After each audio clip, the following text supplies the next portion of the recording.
2-year-old baby has taken the state to court over the toddler's death.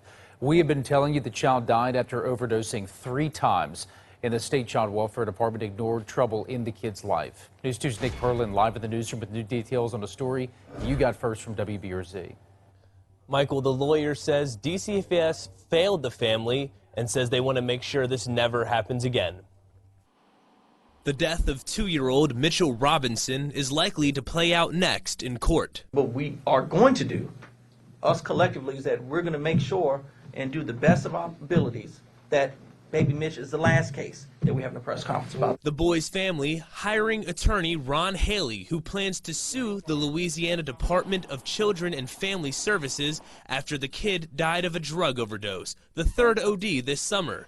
As the WBRZ investigative unit has been reporting for the last 2 weeks, DCFS knew the kid was in a troubled home with access to drugs, even of his previous overdoses, and didn't act. The failures of DCFS, you have to look to the top of the food chain. No one's happy with the excuses the state's provided. The agency is understaffed, overworked, and underfunded.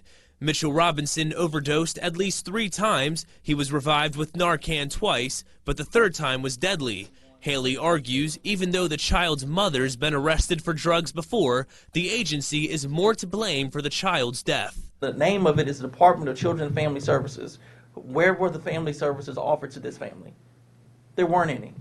And that cannot happen again. In court Tuesday, Whitney Ard, Mitchell's mom, was shaking frantically, emotional. Haley's trying to paint her as a victim in the case, too. I believe she's a victim of the disease of addiction, and I believe that DCFS also failed her, that there were things that were put out there that was obvious that this woman was suffering. The lawsuit's going to be filed on the behalf of the child's father, who isn't without trouble. He's also facing drug charges, but in a case unrelated to the child's death. Live in the newsroom, Nick Perlin, WBRZ News 2.